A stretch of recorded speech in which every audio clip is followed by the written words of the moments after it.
Hello friends, this video is basically introduction to inverse Laplace transform. We're gonna discuss the different formulas of inverse Laplace transform.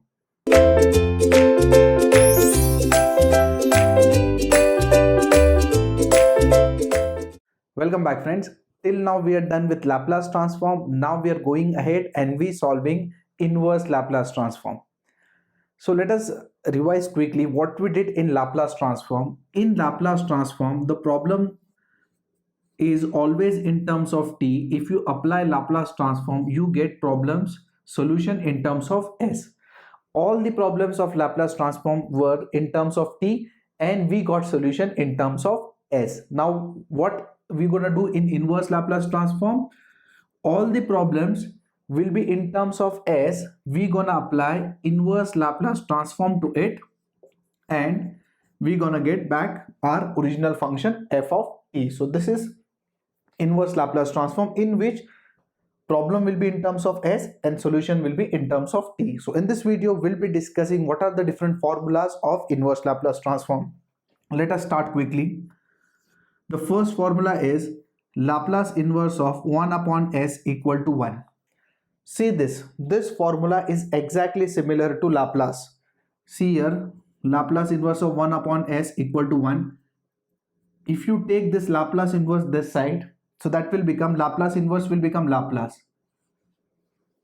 And what is Laplace of 1? 1 upon s. So in case of inverse Laplace transform, the formulas are exactly opposite to Laplace transform.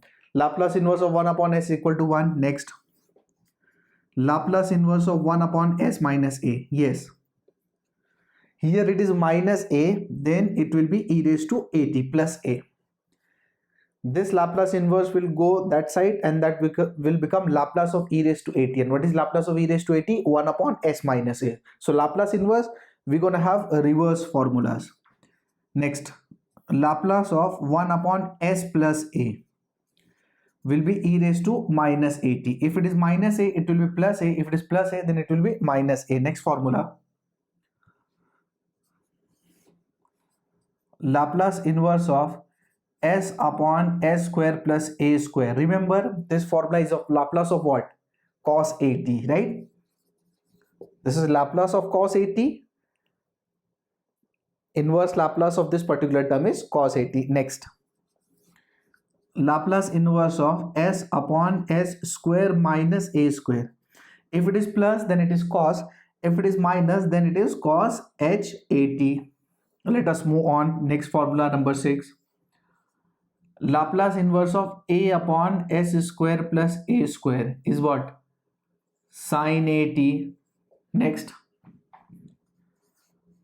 Laplace inverse of a upon s square minus a square is what? Sin h at. Next, now there is some variation in these two formulas, so let us check what is the variation. See here, this a is a constant, then that can come out of Laplace inverse. See here, this a can come out here, it's a constant, and here it will be 1, and this a can come this side, cross multiply, this a can go down here. So basically we'll get a new formula from this, and the formula is, if in the numerator we have a, then it is sin at. What if in the numerator we have 1? If we have 1, then it will be 1 upon a sin at. This a will come out and will go here. Next, similar formula for this, Laplace inverse of 1 upon s square minus a square. So if it is minus, it will be 1 upon a sin h at. So this is your formula number 9. Let us discuss the next formula, formula number 10. Laplace inverse of 1 upon s raised to n plus 1, two formulas, that is t raised to n upon n factorial if n is an integer.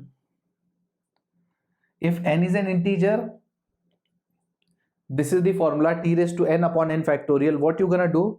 Subtract 1, n plus 1 minus 1, so that is n upon n factorial, and final formula if n is not an integer, in that case this will be t raised to n upon gamma of n plus 1. So these are the 11 formulas that will be required in inverse Laplace transform. Nothing new. All the formulas are exactly reverse of Laplace transform of formulas. Two very important formula let us discuss. Very important. You can say the most important. Laplace inverse of, suppose you have phi of s plus a and 13. The most important. Actually, these are not the original formulas.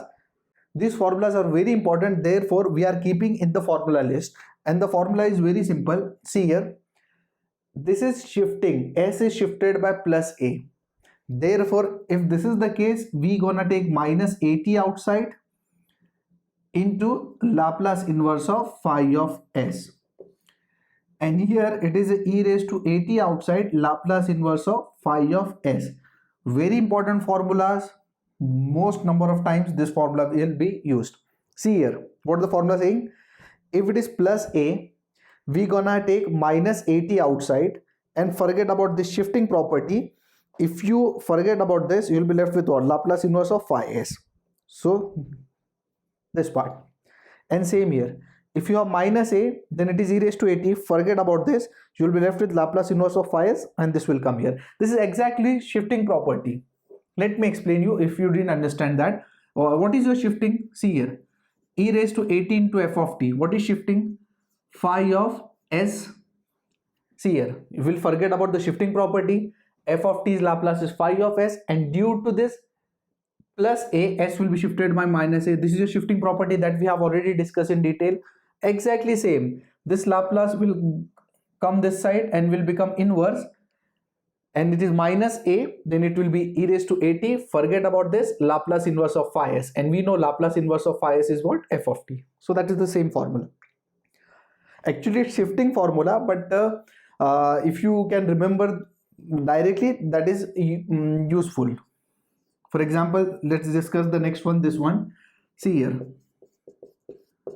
so f of t Laplace is phi of s, and due to this minus a, this will be plus a. Similar way, if this will Laplace comes this side, that will become Laplace inverse of phi of s minus a.